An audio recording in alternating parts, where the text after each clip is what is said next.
मुंबई पालिका कुणी लुटली हे मुंबईकरांना माहिती असल्याचं आता संजय राऊत यांनी म्हटलंय। फडणवीसांच्या आसपास चोर लफंगे, फडणवीसांनी त्यांना पाठीशी घालू नये असंही संजय राऊत म्हणतात। त्या 2 लाख कोटीवरचं 25% कमिशन त्यांच्याकडे पोहोचलंय। त्यात फडणवीस यांचे लोक सुद्धा आहेत। कोणी लुटली आहे महानगरपालिका हे मुंबईच्या जनतेला माहिती आहे आणि लुटमार करणाऱ्यांच्या हंड्या फोडत तुम्ही मुंबईपासून ठाण्यापर्यंत फिरताय। यांनी मुंबई लुटली, त्यांच्याच हंड्या आपण फोडताय। हंडीमध्ये दही लोणी जे आहे ते ज्यांनी ओरपून खाल्लं आहे त्यांच्या हंड्या आपण फोडताय। याला काय म्हणायचं? देवेंद्र फडणवीस आपण जे तुमच्या आसपास चोर दरोडेखोर लफंगे आहेत बरं का, त्यांना पाठीशी घालू नका। मुंबई कोणी लुटली आणि कोण लुटताय?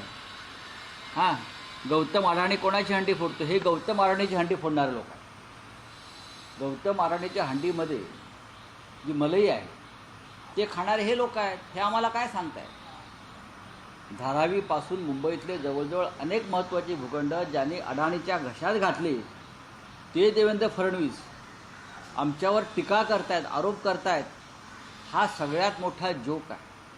ट्रम्प नंतर, प्रेसिडेंट ट्रम्प नंतर जर कोणी राजकारणातले जोकर असतील तर ते देवेंद्र फडणवीस झालेले आहेत।